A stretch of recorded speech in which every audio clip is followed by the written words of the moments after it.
Hi, everyone, and welcome back to Rise with Sarah Sincotta. I am so pleased today to introduce the wonderful Peter Brewer. Peter Brewer, you have so many different hats that you wear, but I must say I was drawn to your energy, not literally today, drawn to your energy the first time that we met. So I'm really super excited to have you on today, Peter. Oh, Sarah, that's really kind of you. Thank you so much. And I love meeting you for the first time as well. It was a nice, like, of a couple of people who are pretty passionate about this crazy industry that we are in. And I love it when like minds get together and have a chat. And I think that's why we hit it off so well. I've got so much respect for what you do. I've been around this crazy business for about 40 odd years now, and they have been odd years.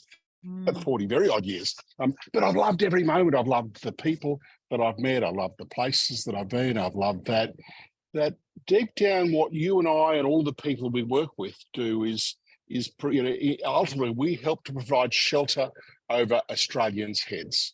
And there's all kinds of things. We get called all kinds of things in our profession by politicians and people. But, we look after some of the very fundamentals that people need, and the work that we do makes that happen. And I think we should never, ever forget what we actually do and the results that has for the communities that we work in and the people that we work for. So I'm passionate about that. I'm passionate about all things real estate. So the opportunity to spend a bit of time, shooting the breeze with you, I'm really looking forward to. I'm looking forward to it. So, Peter, I know a bit about who you are and where you reside in Australia. However, for those that don't know you, Peter, tell us about Peter and where you're located. Okay, well, I'm in the beautiful Sunshine State. You can see, it's the middle of winter. No, it's not. I don't see it's autumnish or something or other. I'm born and bred in Brizzy, and I'm really, really happy here. It's a wonderful spot. I'm here on the river. Brisbane's about 7 k's that way. The Gateway Bridge and the airport's about $20 in an Uber that way, and it's just a lovely spot to be. As I said, born and bred, 64 years of age, real estate for a bulk of that time when I wasn't doing that bit. Started in real estate, well, in all honesty, about 18 years of age as a sales cadet selling land over in the islands, moved back to the family business. We had a strong focus on property management. We grew that from a small business to a big business over a period of time in 2008. So after about 35, 40 years, I got old and tired and cranky. Retired for 3 weeks, realized I was really bad at golf and thought, I still love this business. And so since about 2009, I've been running around Australia, New Zealand, the United States, talking to people in our industry about how we can make that industry better for us and better experiences for the consumer. And I just love doing that. I mean, chairperson of the board of the Real Estate Institute of Queensland for the last 6 years. And I love influencing change there. I think institutes have a really important part to play. Sometimes they're maligned and sometimes rightly so, but when they're on cue and doing the work that they do, they support our industry and advocate when no one else will. And so I love that we can do that stuff. So look, that's a bit about me. I just love getting out and helping people. They kind of roll me out these days in a wheelchair, and I espouse a bit of wisdom, hopefully, and then they wheel me back inside and say, that's enough, Grandpa, and give me another bowl of soup and then wait till the next time to bring me out. So that's a bit about me, still passionate, and I don't think that will ever, ever change. I love that. And I think that's why we connected so well, is we're both so passionate. And I think that's something that you can't teach, Peter, in this industry. You have to have that passion, and what I like to say is that fire in your belly. And also, Peter, what I know is that you're a dad, you're a granddad, you had a beautiful family holiday, which was great. You're writing a book at the moment. I am. You got lots of exciting things. I am. I like to call myself a grand dude rather than a granddad. I don't want to be that crusty old granddad, There's nothing wrong with that. I want to be the grand dude. I want my kids and my grandkids to think that I was something a bit different and that I stood out a bit. And I actually, as you know, I'm not a big fan of vanilla. Like, I think vanilla's nice, but I reckon there's so much opportunity for colour, and enjoying yourself. And so I like to think of myself as a grand dude. We had a magnificent trip to Bali recently, took the whole family over there just to reconnect as a family. Such an important thing for all of us to do. whether you're me, whether you're you, whether you're a property manager or a BDM somewhere or other, we've got to realise, what are we doing this stuff for in the first place? And that was a reminder to me to try and make sure I get the balance right again. And yes, I'm writing a book, and it's called Running Out of Saturdays. And the reason I chose the title is that we are all running out of Saturdays. Whether we like it or not, we don't get a choice in that. The clock is ticking. And at 64, the Bible says, I'm not a Bible man, but people tell me it's a great book. They say, the Bible says that we get 70 years and 70 years. I'm at 64. So based on that, I got about 312 Saturdays left. So best get out and enjoying them. So that's the theme of the book. How to enjoy life, what I've done so far. I want to leave a legacy that the kids can sit back and go, that's why he did that. Oh, wow, that's really interesting. And I think we all need to, I think it's important to share that stuff. So many of us move on to the next place, wherever that is, and there's no real record of our life, of what we've done or what we achieved, and all that IP disappears down the loo. And so I'm hoping it's a good read. Hey, I've enjoyed writing it. That's the most important thing. Yeah, well, you sent me a tease and it was great. But on that, Peter, I think one thing that I'm extremely passionate about, and I think I'm quite fortunate, and I look at this as a blessing, is the experience that I had, I think it'll be 7 years this year, where I got a sickness and a disease, really. And that taught me that, life is short. And I was 29 years old when that happened. And I got that wake up moment, like, yes, life is short. It's not just all about work, although I love what I do and I'm passionate about the industry just like you. I'm also a daughter and a sister and a partner, embracing motherhood this year. I want to travel the world. There's other things that are just as important. I want to make a difference to this world, to our industry, to people. So I think that's really great that, and not saying you're old, because I don't think you're old, Peter. I think you've got so much life ahead of you and so many more moments to live, is that we don't have to wait, though, for that aha moment. Mm-hmm. Mm-hmm. Right? My mother, years ago, Dad was really good at saving money. He was, let's just save the money. And Mum said to him something like, Don, I think we should go on a holiday. Like, I'd really like to go on a holiday. And he said, Iris, I'm saving that up for a rainy day. And she said, it's raining now. And it's stuck with me forever. It's raining now. And yes, you've got to save it up, and it's raining. Like, let's enjoy it on the way, because no point getting someone else to write the book, because when you're gone, that's called a eulogy. Not in a rush to have that read. So absolutely, we should be making the most of it. And I think that Sarah says also a lot about, it's so important that we feed our souls with good people around us. And sometimes, certainly in the property management space, we get a lot of negativity because we got landlords and tenants and people with problems and stuff, and that can start to infect our souls. And I see so many habits form in different businesses where landlord gets off the phone and says, "Oh, that arsehole," or a tenant comes in and says, "Oh, that prick," and it starts to become your way of life. And you got to be really, really careful about that. You got to make sure you're out there mixing with some positive people, because you're a reflection of the environment that you sit within. And so, and I think when you do that, you actually start to have a more optimistic view on life. You start to do more positive things. You just look at it, at the world through a different lens or a different prism. So I think that's really, really important as well. I'm probably off topic, but me. No, not at all. Absolutely. And leading from that then, Peter, is I would love, with your lens on and your perspective on, because you have seen so many changes in the real estate industry during your time. So what have been some pivotal moments or the biggest changes that you have seen to date in the property management industry specific? Yeah, great question. I've seen it all. I was Consul's first ever client. I can still tell you. Our customer number was 124001. And so, up till then, we had a thing called Kalamazoo that there wouldn't be too many of your listeners or viewers that would have known what Kalamazoo was, but it was a carbonized system where it was all manual entry stuff. And so I was their first ever customer with a computer. And it's fascinating. I look at that those computer systems have done so many wonderful things, but it's still, I find incredible, Sarah, if we fast forward from then, from let's say 1999 or thereabouts, it might have been, to today, to 24, 25 years later, that the recent Macquarie survey of productivity of real estate agents showed that our productivity, so the number of properties managed per property manager, and I always get yelled at about this, but the average number of properties managed per property manager was still sitting around 150, even with the advent of all this amazing technology.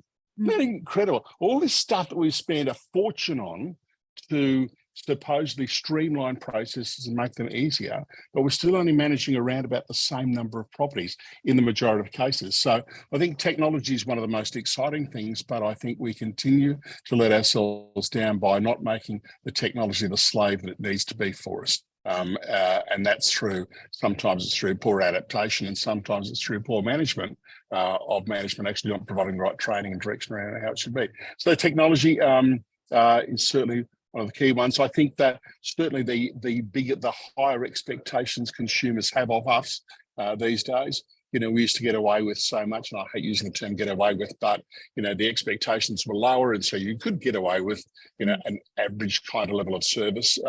And you only had to do that little bit more, and people thought, oh my God, you're amazing. Which is probably still the case today.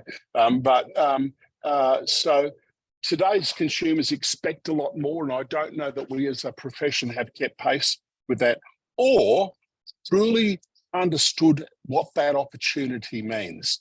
That while we're at this continual race to the bottom to discount fees to get business almost on any cost, and I know, there's acquisition reasons people discount stuff, I just reckon there's such an opportunity, Sarah, for us to move to a higher level service model where we actually can meet people's expectations, be paid accordingly to it. I think we can move to being asset managers rather than property managers. We can be wealth creation managers. We can help people actually create wealth, instead of running around looking up to leaky taps and broken tiles and all that kind of stuff. So, look, I've seen a bucket load of changes. I've seen property managers still continue to be belted, and I think that's a shame.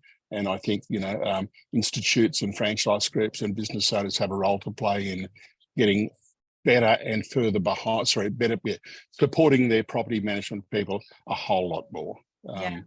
And so, look, I could waffle about that, Trev, but there are probably three things that stand out for me. I love it. And I guess, Peter, systems are only good as the people using the systems, right? Like we can have all of these systems and processes in place, but if as an individual, if we don't know or not familiar how to utilize that system to its full capacity, then that's where you're not seeing that ROI for that system. And there's heaps of tech out there, and I love it. And I know that you and Tara, like, your minds when it comes to tech and AI, I absolutely love. But it's like, we don't need to just keep incorporating more and more and more. It's like, let's get good at implementing that one thing that's going to make the biggest difference in our businesses and for our team members. Then let's bring on the new thing, right? There's too much that businesses and people are trying to do all at once right now, and they're not actually using it productively. So if you go back to that MRI report from about 2022, so it's a couple of years old, I think it is, but it was the voice of the property manager. And there was a stat in there that said something like 52% of property managers feel like they've got sufficient support and training to be able to use the software they use.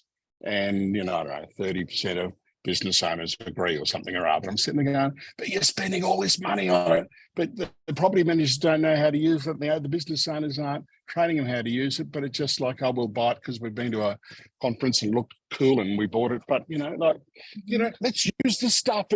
It's the word you used at the start of this part of the conversation around the implementation piece. It's that implement. I wrote a piece after ARIC last year, after 25 years of going to ARIC, and I said, all the stuff is really magnificent. And I sat there and I watched 2 days of wonderful presentations, but we'll all go back to our offices and we'll stick all those notes and all those great ideas in the bottom drawer. And by Tuesday, ARIC will be a distant memory because no one ever implements. And if we get past that piece and actually implement all this magnificent stuff that's designed to make our lives better, and if we had a preparedness to shift our brain across and say, maybe there is actually another way to do stuff, tough, 7 and 3 is 10, but guess what? 6 and 4 is 2, and so is 9 and 1. So there's all these other ways to get to 10, but we get fixed on, it's got to be 5 and 5. So, we're going to be prepared to shift our brain and be open to doing stuff, and then, to new ways, and then implement the damn thing and make it happen.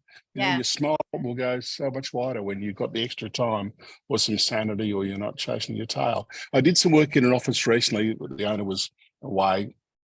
They asked me to fill in and give them a hand for a while, and they argued vehemently that tenants, had to be able to come into the office and pay their rent by way of check. And I went, so that means someone from this office drives 8 Ks to the bank every afternoon and stands in a queue for 45 minutes, at the St. George Bank to bank 2 checks.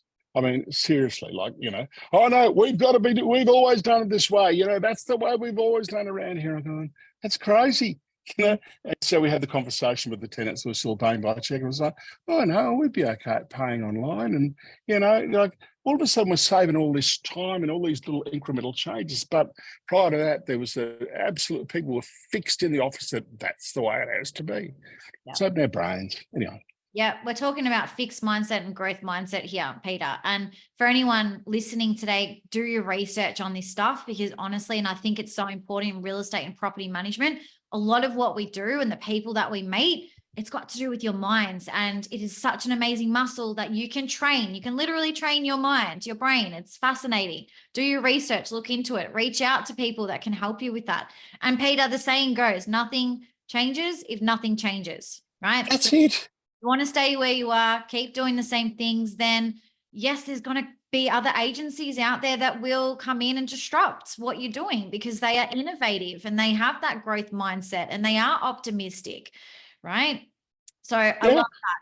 So Sarah, I think, I look at it and go, if I said to you, Richard Branson is going to come into your market tomorrow, and I don't know, I could probably pick 5 things that he might do if he was running a property management business. Would that worry you? And people go, oh yeah, I'm scared shitless of that. And I go, then why are you waiting for Branson to turn up? If those 5 things are good ideas now and they're opportunities and they can make it a better experience for you and a better experience for your tenants and landlords, let's go, baby. Let's not be like everyone else and just do, oh, well, we only do this, we only do that. It's because someone will come along and they will find it better. Oh, you're going to be faster, cheaper, smarter, whatever. And you'll sit back and go, oh, we should have done that. Yeah, exactly. Let's do it now.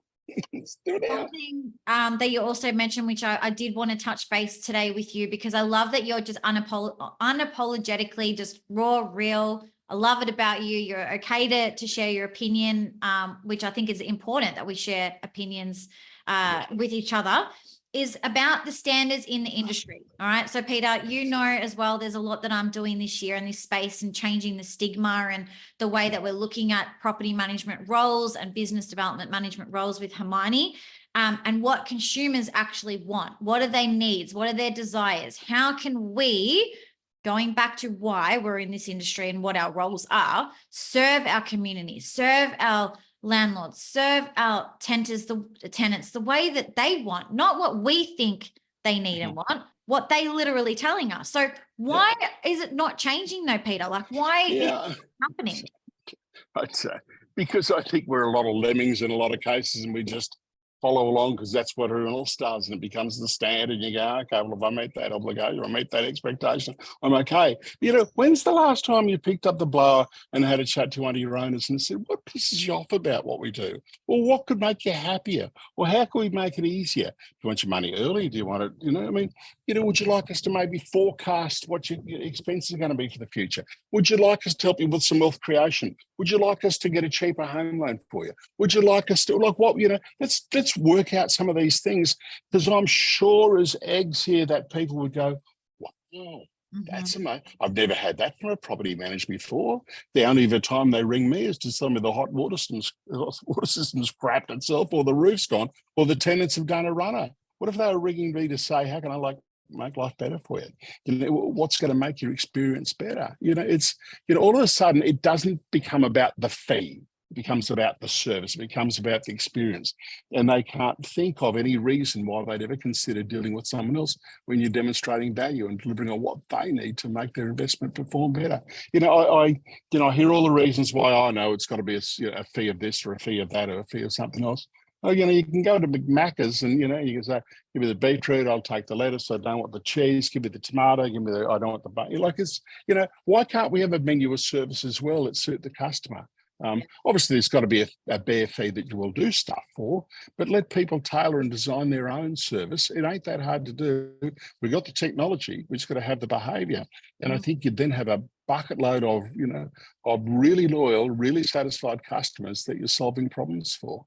So yeah, I think we just got to have that creativity, and I think that starts with the business owners themselves to say, it's not just about, we are 8%, we're 7%. We're in Melbourne, we're 2%, whatever you charge. And it's Paul Melbourne. Let's design the experience, because I think that's what people buy real estate investments for, to make a buck.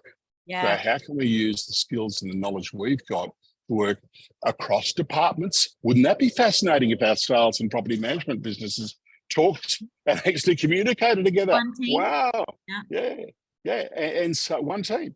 And we started to say, okay, let's, how can we actually make a few more bucks and get a few more properties and make our landlords wealthier and, grow the wealth? Because, if we don't do it, well, then we're just leaving it for them to sit back and say, oh, look at that. We've got another $200,000 worth of equity, and we've now got another $200 a month in rent. We could probably do something else, prompt them, assist them, make it easy for them to do that.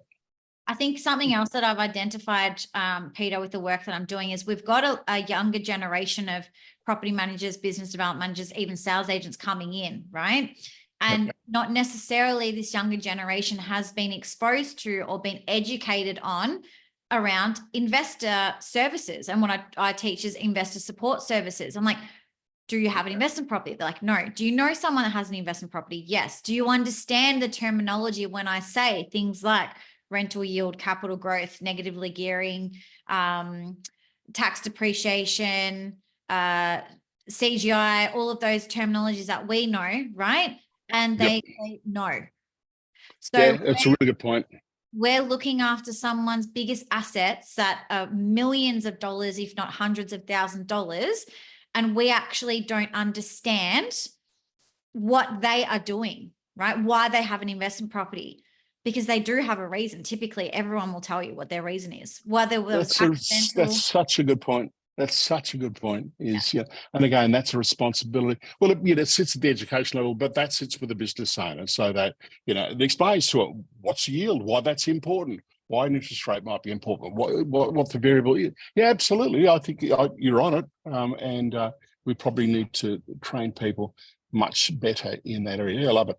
Yeah, for sure. So that we can have those conversations, like you said, about how can we help you with your wealth production. Now, there's certain strategies. Also, there's some great tech companies out there that are helping with maintenance, like Tarpy, doing proactive maintenance plans. However, the property managers still don't know how to have the conversations with the owners about the proactive maintenance plan. So they've got this tech, which is amazing, right? And I love it. My property manager uses it, but then the property managers aren't taking that step further because they don't know how. So it's like, we need to take some responsibility and being like, okay, we work in the investor space, right? We're dealing with people's investment properties. We need to know the ins and outs of owning an investment property, right? What are people thinking of owning what do they want? How can property managers help them there? And I think, Peter, like when you talk about the wow factor, the companies and the businesses who are doing this now, and they're creating these tools inside their businesses to assist these investors, they're the ones who are leading the way. And I think there's that breed coming through that have that knowledge, that know how to market themselves. We've got to move from this being a straight function of bureaucracy or administration through to genuinely understanding how we can make people wealthy and help them with their wealth creation. So spot on. There will be that new breed. And the more I think about it, that's the people that I'm starting to see more and more of that come in. So it's either get on board, or quite possibly be left behind and be that agent that has to fight, and I'll talk Queensland numbers, for 5%, which is barely worth even, well, you can't make a buck at that, Oh, through to potentially charging a bucket load more, but being paid accordingly for the service you provide. And when you provide that level of service, it's really easy to walk away from a shitty business. It's just really easy, Okay, that's fine. Go and find someone else that provides what I do. I'm really comfortable in walking away from business in the work that I do. If people want, oh mate, we weren't thinking that much, well, that's okay. I'm sure there's someone that'll do it cheaper, but they won't be me. yeah. You won't be getting me. So yeah, I was thinking that just before about a session I went to at a conference in South Australia a couple of years ago, and this is around the processes and the need to change. And I'm going to guess and say there was maybe 100 property managers in the room, conference room, and I can't remember the presenter, and it'll come to me. He had 2 whiteboards on stage, and he said to the property managers, I want you, in fact, a lady of senior years, no disrespect, and said, can you come up and I just want you to write on the board the steps that you use from the point of getting an initial inquiry to the point of a property being leased. Can you just come up and write them up on the whiteboard for me? It was a younger property manager, and he said, do you mind coming up? And she said, no problem at all. And so, first property manager, answer the phone, take the phone call, get the potential tenant's details, agree on a time, walk to the car, drive to the property, park the car outside, empty the bin, put the bins outside, open up the front gate, empty the letterbox, go up, walk up the driveway, unlock the house, open the doors, open the key, turn the fans on, turn the lights on, blah, blah, blah, blah. She got to about 60 steps. And the other young property manager come and said, take the phone call, send the link to the virtual tour, process the application when it comes in. And people went, what are you talking about? You can't just do that. And says, that's what we do. That's it. For us, there's 3 steps. Take the phone call, send the link to the virtual tour with an application attached, process the application. We don't need all that other stuff. We survived through COVID without all that other stuff. I'm going, wow, that was really fascinating. Now, they are extremes, like genuine extremes, but you start to sit back and think, why do we do all those 60 steps? Why do we have to do all that stuff? So I think even internally to sit down and analyse for a business and go, let's look at those steps that we use, that we put in place, and do they actually make sense? Or does a prospective tenant, and I know plenty of people will be saying, he's crazy at this part, but there'll be plenty of tenants who would say, oh, I love that. I know there'll be property managers say, I want to see the whites of their eyes. I want to check them out. I want to see if they got BO. I want to spray them with the Clean 20, the front desk best friend. And I get some of that, but I think that's a really good place for businesses to start. From the processing side, and then to spend some time talking to their owners and finding out what it is that floats their boat, what pisses them off, and what they're missing, and what they'd be prepared to pay more for. Absolutely. There's huge opportunities there, Peter. I did How much? a few months ago.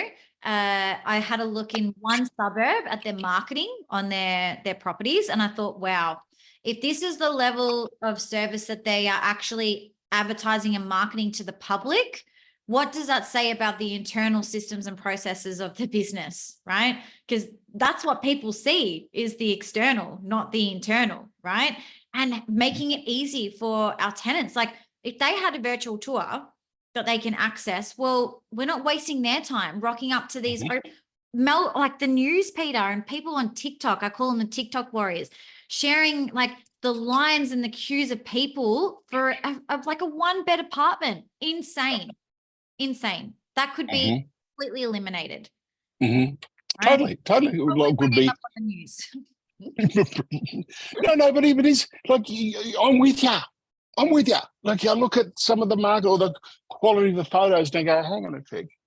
So your sales department does all these really nice photos and really nice marketing and some lovely videos, and you can't even put the friggin' toilet seat down when you take a photo, or you can't put the curtains back, or you can't come up with something creativity. Like we are marketing, you're marketing you're marketing your brand, you're marketing yourself to potential clients for the future who are looking for someone who actually might be prepared to wax lyrical about theirs. If I look at your marketing and I'm sitting there with 4 or 5 properties or 1 property to bring across, I'm going, that's not me. I don't want them representing my property. So, it's your interview for the next customer. And so if you don't see the value in spending a few dollars on that, and if you need to, then outsource it. I mean, God forbid, give it to ChatGPT to write for you. If you're that hopeless. Yeah. But or get the skills or. For sure. We don't even need photographers anymore. Like, I love my professional photographers, but Box Brownie, they've got that product, snap, snap, snap. You can take the photos on your phone. They edit it. Like, there's no, you're already combating challenges like around price, because you're still showing the delivery of a high product, right? With getting the results that you want and how you need to market that property to protect your branding too, right? So that you can help people the best way possible. So I love that. So Peter, if you had a crystal ball, all right, not a crystal ball, or maybe a genie in the bottle. I love that, genie in the bottle. Yeah. What do you think? What do you think that would come up with predicting the future in property management? Service. It's going to be about service. For me, that's just where it is. Look, if you want to be cheap and cheerful and mediocre, knock yourself out. That's okay. You'll only be there for a little while until you just get run over, or someone will acquire you, and and you just it's about service. It's about looking after people. It's about making people go, wow. That loyalty. Those wow experiences. Ain't that hard to do? It's just not hard to do. I said before, just that little bit more. Sometimes it's just about returning a phone call. But so I think it is about service and valuing the customer and communication. They're all the things. If I think of the times that I've sat on the switchboard at the REIQ and taken incoming calls, it's always been about lack of communication. That's what people ring and moan and groan about. Haven't heard from an agent, don't know what's going on, whether that's a tenant, whether that's a landlord. So making sure that's done. Show that you give a shit about your community. I think that's really, really important, or that you give a shit about life or causes. Whether that's social causes, I think are really, really important. They're good for your business, but they're really good for your soul as well. I was talking to Antonia, our CEO, last night, and she's doing a lot of work at the moment for an organisation called the Forgotten Women, which is women 50s plus, who through circumstances haven't had super put aside, or were in relationships where the man controlled the funds, and now they find themselves at the towards the latter stages of their life, and they've got nothing. So supporting great social causes like those, I think, is really important for your soul, and it's good for our community. Working with I've been doing a fair bit of work with the Tenancy Skills Institute up here in Queensland, bringing social workers together from housing co-ops and government, etc., and property managers together. Again, sitting back and saying, well, we know what property managers want to do. They want to rent properties, and we know that social workers want to get roofs over people's heads. And so why have we been so combative for so long? Still, we get together and we run 4 of these long lunches now, where we say to people, there's one simple rule, and that's leave your swords at the door. All the misconceptions or preconceptions that you've had about the other team, go out the door, and we sit and say, hey, we actually want one outcome. And so, working with some of the local housing groups, I think is just a really important thing. So whatever it is that floats your boat, show that you give a shit, that you care about your community. It's just not about wham, bam, thank you, ma'am, that we see so much in the sales world. And I think that can be very much driven by the business as well. So I think they're important things. Domestic violence stuff is really, really important. We're at the coalface, we get to see it first, and we can nip some of that stuff in the bud or act on it early, or help people from all sorts of terrible stuff. I think I read last night there's 32 women who have been murdered in Queensland, or it might be Australia, in the first part of this year. That's in domestic violence situations. That's we can be involved in saving some of those people or helping. So I think there's that side of thing we can do that's, again, really good for ourselves and really good for our business as well, and really good for our communities. We said it earlier, we talk about shelter and providing shelter for people.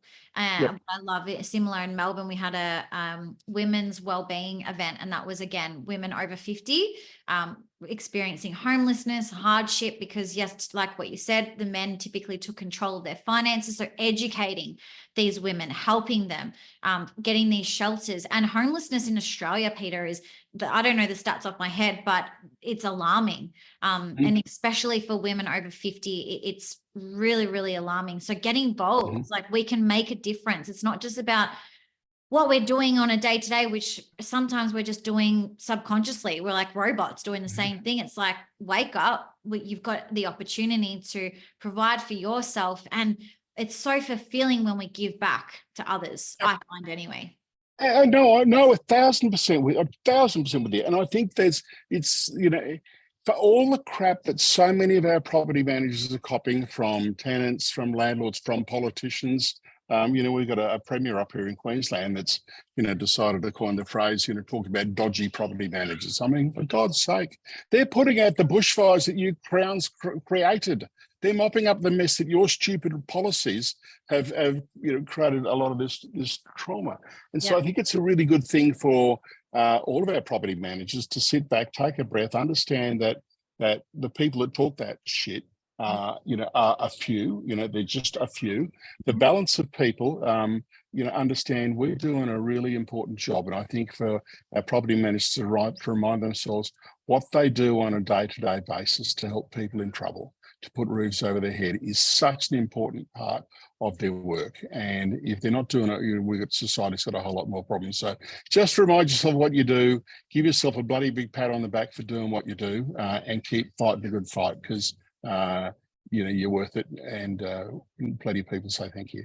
I love that. And Peter, lastly, I just want to say one thing that has stood out, and I actually quote you on this quite a lot, is about the ice cream and not being vanilla and being Napolitan. Yeah. I even sent you through my that I got was Napolitan. I was like, I need to send this to Peter, but it's a good reminder. And also what I like, and just a reminder for people watching or listening, is you go somewhere at a restaurant, and how can you give the service to that waiter or that restaurant, or be conscious about actually giving service to someone? How can you make someone's day, right?